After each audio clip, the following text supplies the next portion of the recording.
ಲಾಲು ಪ್ರಸಾದ್ ಯಾದವ್ ಮೇಲೆ ತೇಜಸ್ವಿ ಯಾದವ್ ರಾಹುಲ್ ಗಾಂಧಿ ಮೇಲೆ ಪ್ರೆಜರ್ ತಗೊಂಡ್ಬಂದು ಯಾರ್ಯಾರು ಕಾಂಗ್ರೆಸ್ ಅವರು RJD ಮೇಲೆ ನಿಂತಿದ್ರಲ್ಲ ಅವರೆಲ್ಲರನ್ನೂ ವಿಡ್ರಾ ಮಾಡಿಸಿದ್ರು ನಾಮಿನೇಷನ್. ಆದ್ರೆ RJD ಅವರು ಏನು ಕಾಂಗ್ರೆಸ್ ಮೇಲೆ ನಿಂತಿದಾವಲ್ಲ ಅದು ಇಲ್ಲಿವರೆಗೂ ಒಂದು ಕೂಡ ವಿಡ್ರಾ ಆಗಿಲ್ಲ.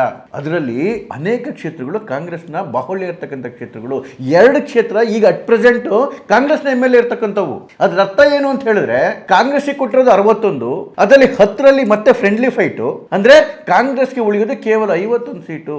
ಆ ಚುನಾವಣೆಯಲ್ಲಿ ಏನಾಗಿತ್ತು ಅಂದ್ರೆ ಕಾಂಗ್ರೆಸ್ಗೆ ಈ ರೀತಿ RJD ಜೊತೆ ಕಿತ್ತಾಟ ಇರಲಿಲ್ಲ. ತೇಜಸ್ವಿ ರಾಹುಲ್ ಗಾಂಧಿ ಒಟ್ಟಿಗೆ ಇದ್ರು. ಜೊತೆಗೆ JDU ನಲ್ಲಿ ಪ್ರಾಬ್ಲಮ್ ಇತ್ತು, NDA ನಲ್ಲಿ ಪ್ರಾಬ್ಲಮ್ ಇತ್ತು. JDU ಎಗನೆಸ್ಟ್ ಆಗಿ ಚಿರಾಗ್ ಪಾಸ್ವಾನ್ ನಿಂತಿದ್ರು. ಸುಮಾರು 40 ಕಡೆ ಕ್ಯಾಂಡಿಡೇಟ್ ಗಳನ್ನ ಹಾಕ್ಬಿಟ್ಟಿದ್ರು. JDU ಎಲ್ಲೆಲ್ಲಿ ನಿಂತಿದೆ ಅಲ್ಲೆಲ್ಲ ಚಿರಾಗ್ ಪಾಸ್ವಾನ್ ನನ್ನ ಉದ್ದೇಶ ಒಂದೇ ನಿತೀಶ್ ಕುಮಾರ್ ಸೋಲ್ಸೋದು ಅಂತೇಳಿ ಅಲ್ಲಿ ಕ್ಯಾಂಡಿಡೇಟ್ ಗಳು ಹಾಕ್ಬಿಟ್ಟಿದ್ರು. ಇಷ್ಟೆಲ್ಲ ಇದ್ರೂ ಕೂಡ ಕಾಂಗ್ರೆಸ್ ಗೆಲ್ಲಕ್ಕಾಗಿದ್ದು 70ರಲ್ಲಿ ಕೇವಲ 19.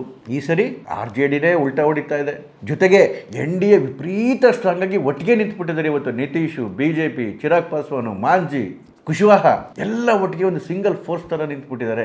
CPI ಕೂಡ ಕಾಂಗ್ರೆಸ್ ಅಗೇನೆಸ್ಟ್ ಆಗಿ ಕ್ಯಾಂಡಿಡೇಟ್ಗಳನ್ನ ಹಾಕಿದೆ. ಇದಿಷ್ಟೇ ಅವಮಾನ ಅಲ್ಲ ತೇಜಸ್ವಿ ರಾಹುಲ್ ಗಾಂಧಿ ಮಾಡಿದ್ದು. VIP ಅದಂತ ಸಣ್ಣ ಪಕ್ಷ ರೀ.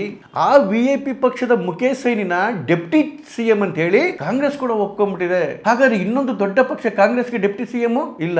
ಇನ್ನೆಂತ ಅವಮಾನ ರೀ ಸ್ನೇಹಿತರೆ. ಇದರ ಕಂಪ್ಲೀಟ್ ಎಪಿಸೋಡ್ ನೋಡ್ಲಿಕ್ಕೆ HN ಚಂದ್ರಶೇಖರ್ ಯೂಟ್ಯೂಬ್ ಚಾನಲ್ಗೆ ಬನ್ನಿ.